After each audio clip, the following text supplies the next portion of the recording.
Good morning. Oh, you're loud today. I like it. My name is Kayla Horn. I'm one of the pastors here at St. Paul's, and I just want to say welcome. We are so happy to have you here. If you are here or watching at home, we know that you could have done lots of things on this cold spring day, so we want to say thank you for being here with us, and I hope that you have enjoyed this series. We have spent the last 3 weeks today wrapping it up on this idea of being surrounded in prayer. As a person that loves to pray, I kind of like to take that time for myself to have my own conversation. But one of the things that I've learned to also value is these beautiful prayers that have been written for us. And I have found myself, specifically with this one today, going through and coming back to the words that are here over, I know this mic hates me, y'all. Going back and going through and finding comfort in this prayer. Many of you, as you came in today, may have already received the prayer. It's called Lead Me by Thomas Merton. I just went blank. But if you are at home, you kind of get the good end of the stick here because I see this as a journey. And so today we're going to do something a little bit different. We are going to go through this prayer and we're going to take it step by step.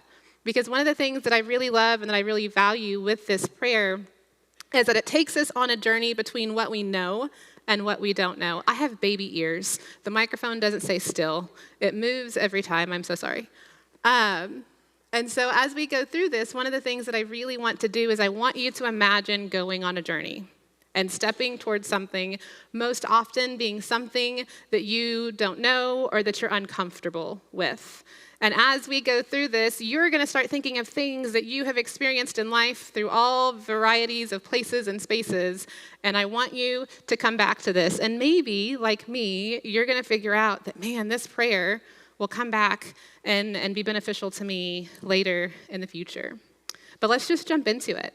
I love that Thomas Merton starts this prayer by just acknowledging what he doesn't know. He says, "My Lord God, I have no idea where I'm going.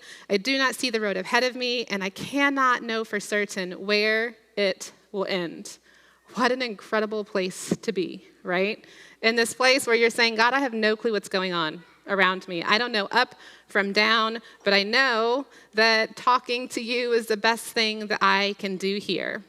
Now, I have come to realize that my Enneagram 5 is not just a norm, right? My experience is not everyone else's experience. I love knowledge.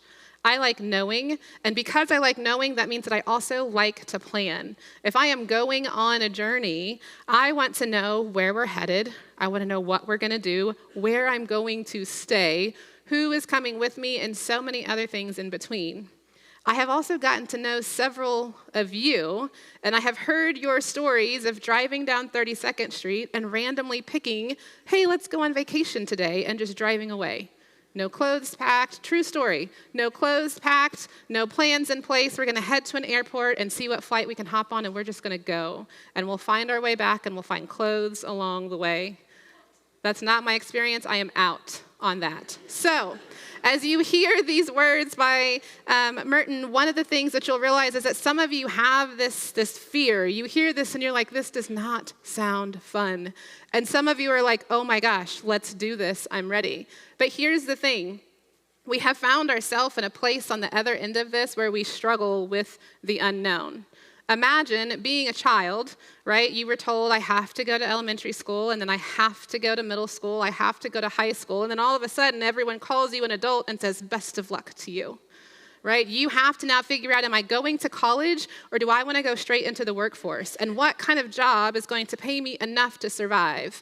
And then you have to decide what your major is going to be. And you change it 5 times because you didn't get it right the first time. But even if that is not your path, so many of us know what it's like to be a great aunt, to be the best of the baby holders. And then one day, God gives you a child, this tiny human that you were responsible for keeping alive. All of a sudden it is now your job. You don't get to give this child back. And you're like, God, I have no idea where we're going. I struggle with knowing where this journey is going to end. And when you are sleep deprived, it feels like it's never going to end.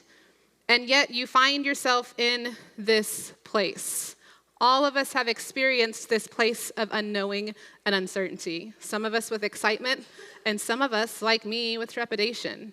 However, if we look to the Bible, one of the things that we see over and over again is this place of unknowing and uncertainty in the spaces of call stories.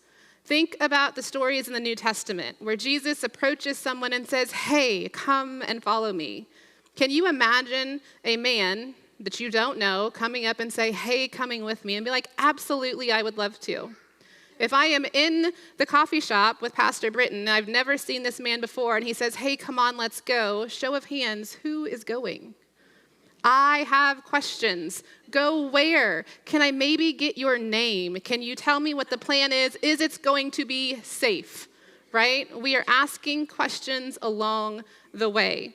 And yet you see in these call stories so many people that just seemingly have this supernatural ability to just go with the flow.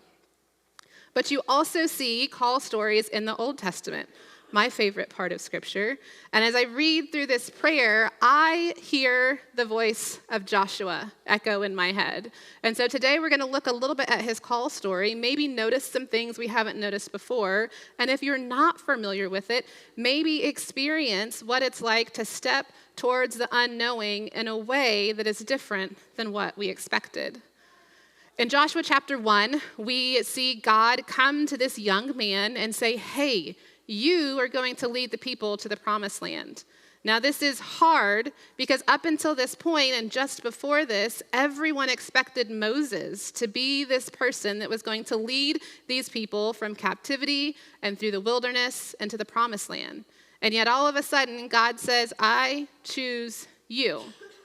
Now, I am one that tries my hardest to attach words to emotions because then I know what I'm feeling, right? So if I am this young person, if you are this young person, what is it that you are feeling when God tells 20-year-old you, you're going to lead these people that have been lost and cranky for over 40 years into this promised land that I haven't quite told you where it's at?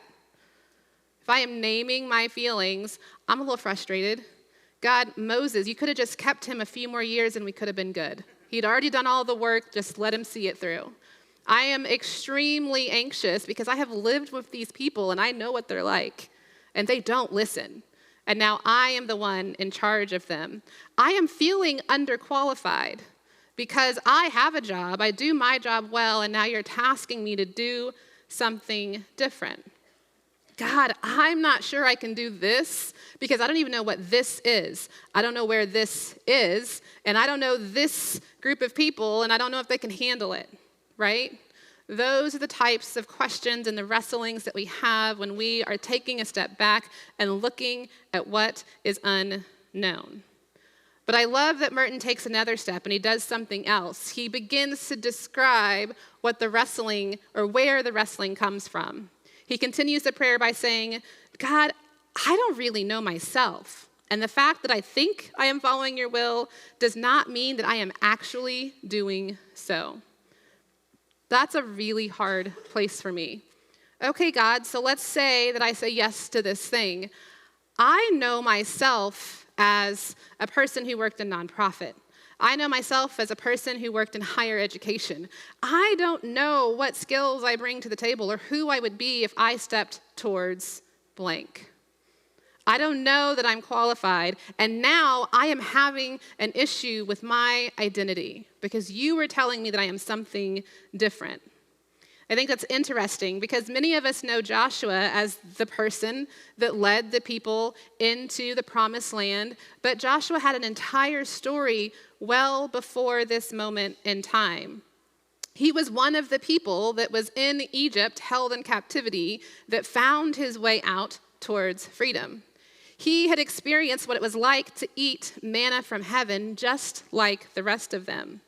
But the one thing that we learn about Joshua is in Exodus chapter 17, where he is a military leader.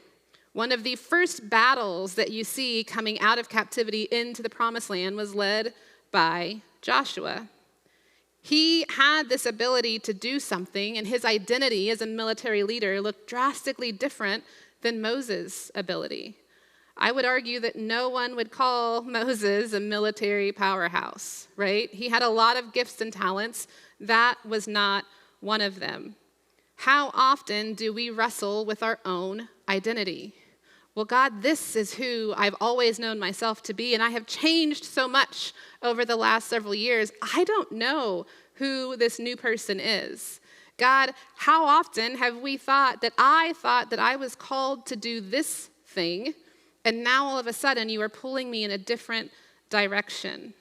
We are not alone in that. One, look around the room. I would argue that any person you talk to in here has done a lot of things that are different, right? I once was this, and I now am this. I once did this, and now I do this. I once believed or thought this thing, and now I think something completely different.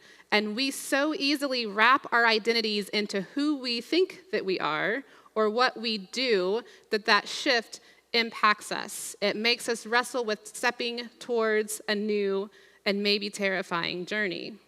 But the other thing that you see in this part of the prayer is this idea of discerning a call, trying to figure out what it is that God is calling us towards.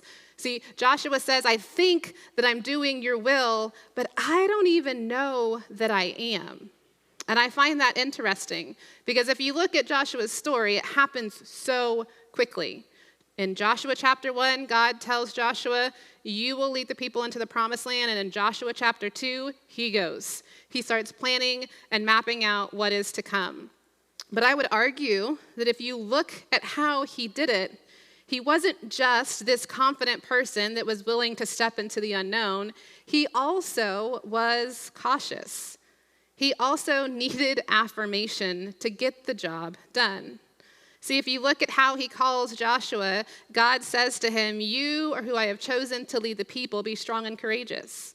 And then he talks to him, no one will come against you and be able to stand, and you must be strong and be very courageous. 3 times God tells him to be strong and courageous as he steps towards this call. I would call that God recognizing that Joshua was going to need affirmation. Do any of you all get up in the morning, look in the mirror, and speak positive things over yourself? It feels really weird. But there are days when just waking up is not enough for me. I will be nice today. I will be kind while I drink my coffee. I will behave in this staff meeting. I will be strong and courageous. And you see God do that for Joshua. I think it's interesting that he also does not just leap into it, say, everybody, let's go. He starts walking through the community and checks in with people and says, hey, we're going to start moving. Get your things ready. Hey, we're going to start moving. Military leader, you come with me. He then in chapter 2 doesn't pack everybody up and say, hey, we're moving. He calls a specific group of people and he says, hey, go ahead of me and take stock of the lay of the land. Tell me what it looks like out there and come back and report to me. I would argue that is caution. I would argue that that's wisdom because my anxious brain is thinking, all right, I pack everybody up and I send us straight into trouble and no one's going to listen to me again, right? But if I know what's ahead, then maybe we can work this thing out. God, I think I'm doing what you're telling me to do, but let me plan my course of action. We often feel like being cautious or maybe dragging our feet a little bit or asking questions. I like to say, hey, God, who me? My daughter, my oldest, is named Kaylin. It was a terrible idea. And so often she'll be like, oh, I thought you said Kayla. Like, hey, Kaylin, go do the dishes. You mean Kayla? Right? Because our names are so close. We have those who, me moments. And I think that is okay because here's what happens. Joshua has those moments. He's cautious. He might drag his feet a little bit, but he steps towards something. So often when we face the unknown, a lot of us, we talk about fight or flight, we freeze, right? You don't see Joshua freeze here, but you do see him need affirmation, and you do see him trying to be cautious. Maybe that's what we need to do. Maybe we need to give ourselves permission to act, knowing and trusting that our intentional effort to follow God is enough. Maybe the simple fact that we are trying to do something is much better than focusing on whether or not that something can be done right. Now, hear me when I tell you that is always a hard place for me. But that is why I also find strong comfort in this prayer. And I think this is what Joshua sees. The prayer goes on to say, "But I believe that the desire to please you does in fact please you. And I hope I have that desire in all that I am doing. I hope that I will never do anything apart from that desire." See, I think Joshua knows that if I am seeking God, and I have heard from God, and I have tried my best to do what he has called me to do, then that is enough. And sometimes we put such high standards on ourselves that we are seeking to meet standards that we have set for ourselves and not even the desire of what God is asking us to do. I find comfort in that because as I look at so many stories in Scripture, and even Joshua's, I realize that he messed it up, which gives me permission to mess some things up sometimes. And even though he made some mistakes and he stumbled along the way, this military leader with this new identity got tricked, friends. He was tricked by a group of people that they brought into the community after God had said, "Don't bring anyone with you." And then he let them remain. And we see these missteps happen, and you also see Joshua fulfill his call. He brought the people into the promised land. You just have to take the next right step. And when you mess it up, you have to take another one. It is uncomfortable, it is hard, it is challenging, but as we are trying to figure out what we do in the unknown, sitting there and doing nothing gets nothing accomplished. So we take a step. But how in the world do you do that? How do you get the strength to just take a move? Well, I think we see it continued in the prayer. It says, "And I know that if I do this, you will lead me by the right road, though I may know nothing about it." Again, we see here the acknowledgement of, I don't even know what's going on, but what we also see is this trust in God to be with Joshua as he figures it out. One of the things I love here is that Joshua's literally walking down the right road, right? He is seeking a destination. You could put a pin on a map if you would. But the other thing that's challenging is that he is actually given very vague perimeters of where this promised land is going to be. So there is a literal road that he's supposed to walk down, and he has to find it. How many of you can get from here to New York without GPS or a map? I am out. How many of you can still read a map? Good. Look at y'all. Okay. So some of us could get there. Some of us are just out of luck. Got it. Here's the thing. God gives Joshua parameters. In Joshua 1, verses 3 and 4, God says that the promised land will be across from the Jordan, towards Lebanon, as far as the great river, from the land of the Hittites to the great sea. Got it? Go. I'm struggling because here's the thing. He's like us. He's trying to get there without a map, right? If we pulled this up and we took these parameters here in our context, we could kind of figure out where he's supposed to go. Joshua's winging it without GPS or without a map, going until he thinks God tells him to stop and hoping for a great outcome. But the other thing you see in unknowing of the journey is what happens along the way.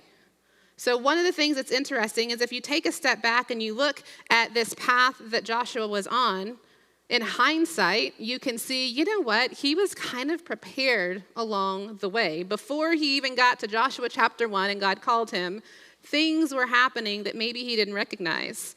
Things like this relationship that he was developing with Moses.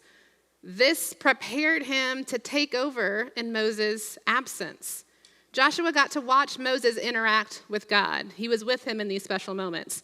He was able to learn the law under Moses. Today, in Joshua chapter 1, as this time moves forward, he is now responsible for helping people uphold the law.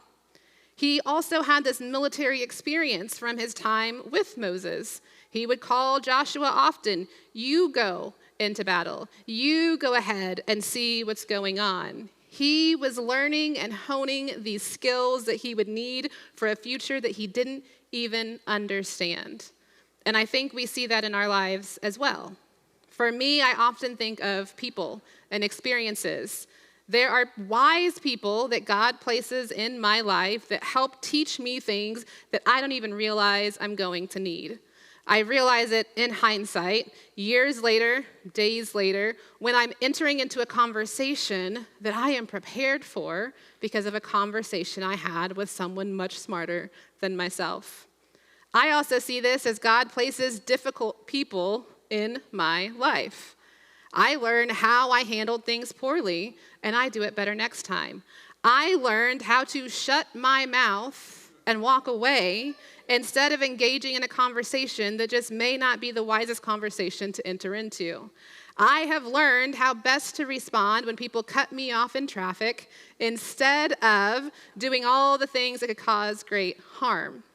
So often we feel like these experiences or these one-off things, they're quickly forgotten until we flash forward and realize that something was learned and something helped prepare me for the journey that I didn't even know I was on. I love it because sometimes we find ourselves stepping towards a path that we chose, whether it was with God or of our own free will, and we know that we stepped to this path and it is clear, and sometimes we don't even recognize that we are on that journey until we find ourselves halfway down the road. But here is the problem. What do we do when the unknown is absolutely unbearable? Because here's the thing. I have to acknowledge that as I look at the story of Joshua, he had a privilege that not all of us have had in our lives.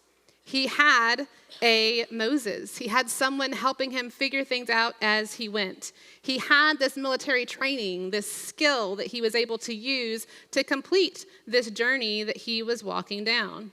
Not all of us have that. Not all of us have experienced that. So what do we do?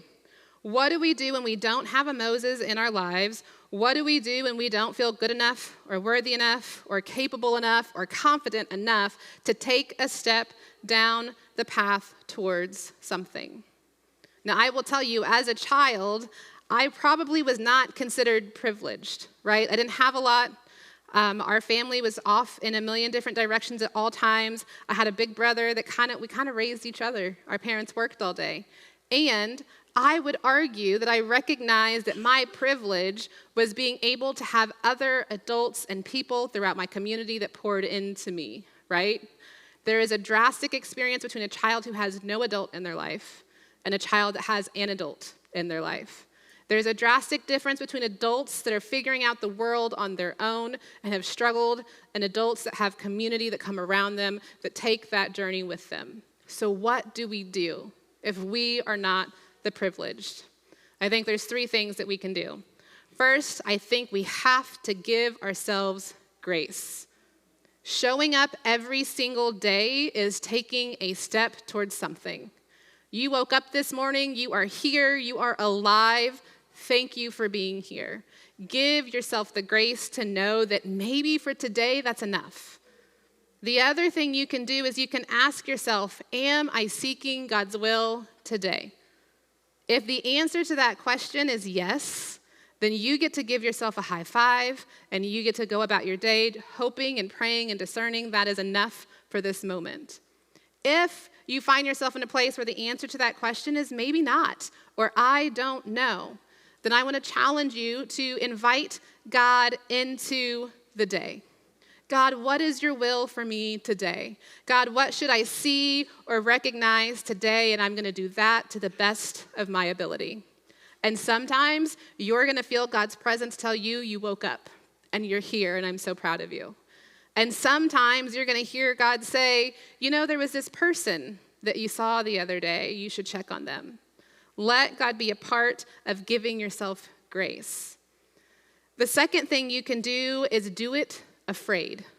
That is such a hard place to be. Do it knowing that you're not going to have all of the answers. Do it as you proceed with caution, dragging your feet, sending out your spies to take the lay of the land.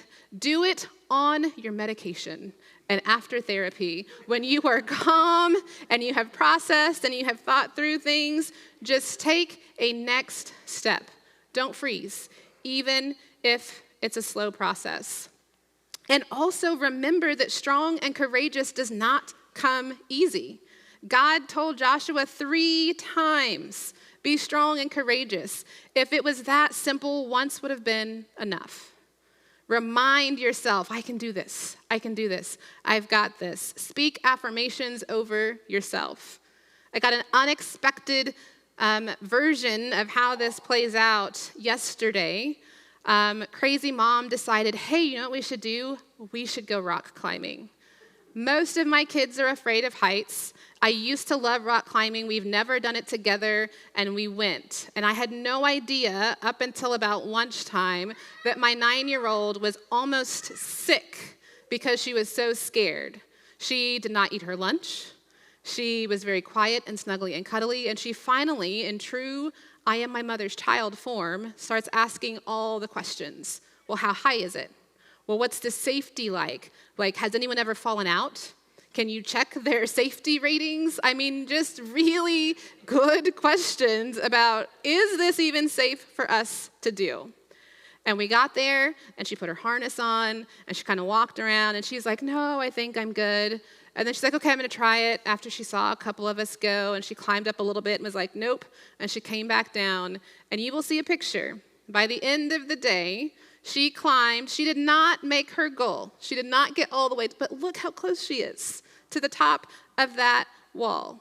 She was mortified and very nervous, and she had a blast. Because sometimes doing it afraid is all that matters. Now I bet you, next time when we go, she'll get to the top.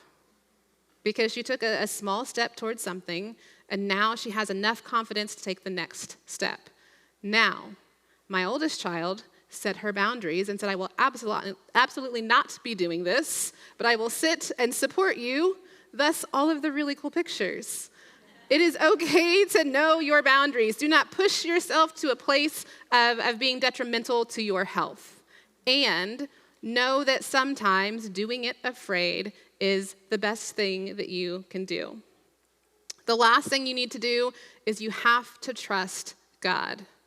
And one of my favorite parts of this prayer is found in this very thought. Merton says, therefore, I will trust you always. Though I may seem to be lost and in the shadow of death, I will not fear, for you are ever with me, and you will never leave me to face my perils alone. God, I can do it afraid. I can do it even though I don't know where I'm going to end up. I can do it even when I question whether or not I'm doing what you've told me to do, because I trust that no matter what, you are with me. That is a gift, and it is hard to develop that type of trust with a God that you don't know. You have to get to know God and trust that he's going to show up when you need him. Now, the other thing I want to encourage you to do is to remember, as God tells Joshua, be strong and courageous, he also says, do not fear, for I am with you wherever you go. This strong and courageous, it's really hard to do if you forget that other portion. You can be strong and courageous because I am with you. You can trust that you can do it because I am with you, not apart from it, not separate. Now, there are some of you that are almost fearless. Have you guys ever seen kids climb up on top of things and you can tell from a mile away that they're about to jump? And you're like, why in the world would your little brain even think to do that, right? There are some of us that are fearless and that will leap. I love that for you. I'm not you. So I need that trust. I need to know that I am safe in the arms of a God that loves me and that gives me the strength to do the things that I need to do. I have absolutely loved this sermon series. I had never considered taking these prayers and putting them up in places where I could see them, where I could remember that sometimes I don't have the words for what I'm feeling, but someone already said it really well. And so I can say these things to myself. I have to tell you, I don't actually remember who introduced me to this prayer. I just remember trying to discern my call, and someone saying, you should read this prayer. And I read it, and I am amazed at the number of times I have said this prayer back to myself along this journey, much like many of the other prayers that we've talked about throughout this series. So today, my hope for you is that you find comfort in these words, that you realize your ability to step towards the unknown. And weeks from now, when you forget, I hope you hear these words that, God, I think I'm doing what I'm supposed to be doing, and I'm not sure that I am, and trying to do so is enough. I hope they echo in your ears. The other thing I hope for you is that on this Palm Sunday, you take a step back and you realize that as Jesus rode in on this donkey, no one really understood where they were. This was not the Messiah, this warrior that they thought they were getting. And yet several people still stepped towards it, not fully knowing, not understanding, just trusting this voice, this God that said that I have come to set the world free. So we are going to close by saying this prayer together. I'm going to put the words on the screen, and I hope that they bring you comfort and joy and hope in the unknown. My Lord God, I have no idea where I am going. I do not see the road ahead of me, and I cannot know for certain where it will end, nor do I really know myself.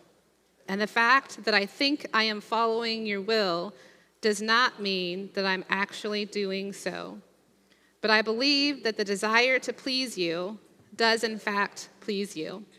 And I hope I have that desire in all that I am doing. I hope that I will never do anything apart from that desire.